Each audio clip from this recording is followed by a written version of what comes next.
¿Qué tal? Hoy vamos a ofrecer una guía muy práctica para padres y madres que se encuentran con una situación que, puede ser bastante nueva. Que su hijo o hija les diga que se identifica como Therian. El plan es darles herramientas, claridad y, sobre todo, mucha calma. Imaginen la escena. Se les acercan y les sueltan esa frase. Soy Therian.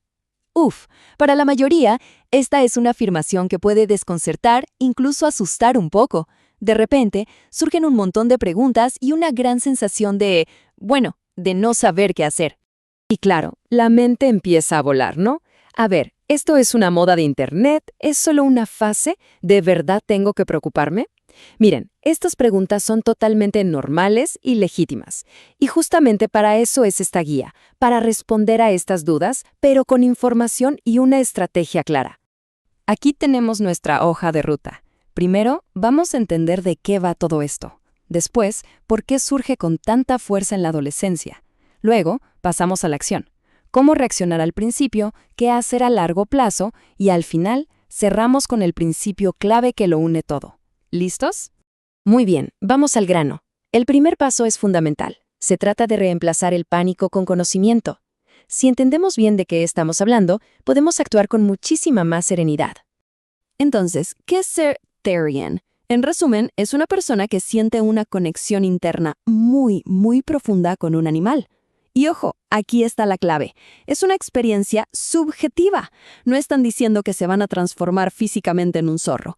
Es un sentimiento, una forma de entender su propia identidad. Y esta tabla es importantísima porque ataca uno de los miedos más grandes. ¿Es esto una enfermedad mental? La respuesta clara es no. La identidad Therian no aparece en ningún manual de diagnóstico. La psicología distingue muy bien entre la historia que alguien se cuenta para entenderse a sí mismo y un problema clínico que de verdad le impide funcionar en su día a día. Probablemente escuchen términos como estos. Son parte del vocabulario que ha nacido en estas comunidades, sobre todo en Internet, para poder nombrar lo que sienten. Es importante entender que no son términos clínicos ni diagnósticos, son su forma de describir experiencias muy personales. Ahora, pasemos a la siguiente pregunta lógica. ¿Y por qué justo en la adolescencia? ¿Por qué ahora? Bueno, no es para nada una coincidencia. Esta etapa de la vida es, digamos, un caldo de cultivo para este tipo de exploraciones de identidad. Si hay una pregunta que define la adolescencia, es esa. ¿Quién soy? Es una etapa de búsqueda intensa, de una crisis, como decía el psicólogo Erik Erikson, entre encontrar una identidad o quedarse en la confusión. Es un momento para probarse diferentes roles, diferentes máscaras, para ver cuál encaja.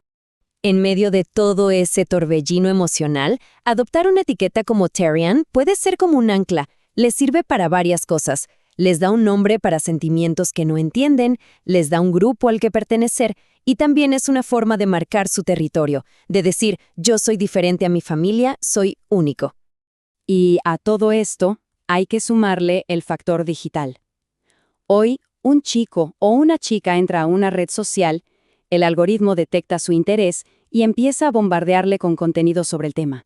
Esto crea una burbuja que no solo valida lo que siente, sino que lo refuerza una y otra vez, haciendo que la identidad parezca mucho más grande y definitiva.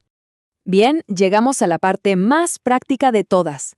Esa primera conversación es crucial.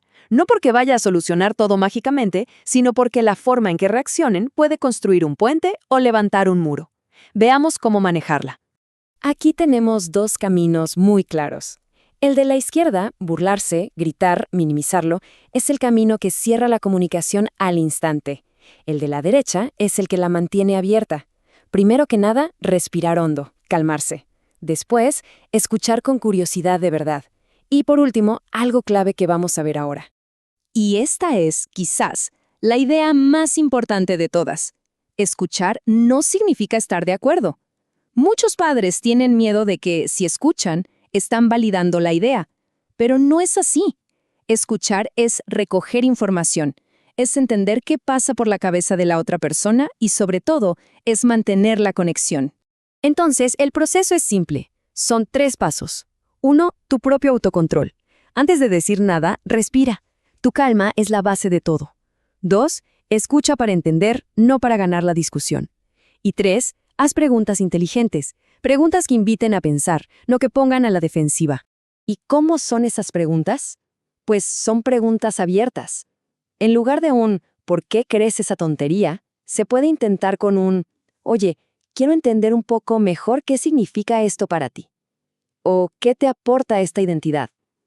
Buscan entender la función que cumple la etiqueta y demuestran interés en la persona, no solo en la idea. Perfecto. Ya manejamos la reacción inicial. Pero esto sigue. Ahora viene la estrategia a largo plazo. Y no se trata de pelear todos los días contra la etiqueta, sino de tener un plan para construir. Y esta frase lo resume todo. Piénsenlo así. Cuanto más sólida y variada sea la identidad de una persona, basada en sus logros, sus amistades, sus responsabilidades en el mundo real, menos va a necesitar que una sola etiqueta lo defina todo. ¿Cómo fortalecemos a la persona? Pues ampliando su mundo, fomentando actividades que le den confianza y habilidades reales. El deporte, la música, el arte, aprender algo nuevo, hacer un voluntariado. Cualquier cosa que le conecte con sus capacidades y con el mundo real ayuda a construir una identidad más rica y estable. Y esta tabla lo deja clarísimo.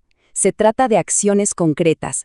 Asignar responsabilidades en casa que de verdad importen, permitir que tomen sus propias decisiones, reconocer su esfuerzo más que solo sus logros, y muy importante, ayudarles a tener y mantener amigos de carne y hueso. Cada una de estas acciones construye un yo más fuerte. Y con esto llegamos al corazón de todo, la idea que une todas las piezas. Es, quizás, el gran reto de ser padres. ¿Cómo mantengo los límites y la autoridad sin romper el vínculo? El secreto es entender que la firmeza y el cariño no son enemigos. Al contrario, se necesitan. Unos límites claros y consistentes, puestos desde el amor, son lo que le da seguridad a un adolescente en medio de todo su caos. Necesitan saber dónde están las paredes. Entonces, para llevarnos las ideas más importantes, 1. Las reglas de la casa son el ancla y no cambian. 2. El mundo digital se gestiona, no como castigo, sino para tener una vida equilibrada. 3. Siempre se respeta a la persona aunque no estemos de acuerdo con la idea. Y 4. La vida familiar tiene que seguir. No dejen que este tema se coma todas las conversaciones. Y cerramos con esta pregunta para la reflexión. Al final del día, ¿cuál es el objetivo? ¿Ganar una discusión sobre una etiqueta que a lo mejor en 2 años ya ni existe?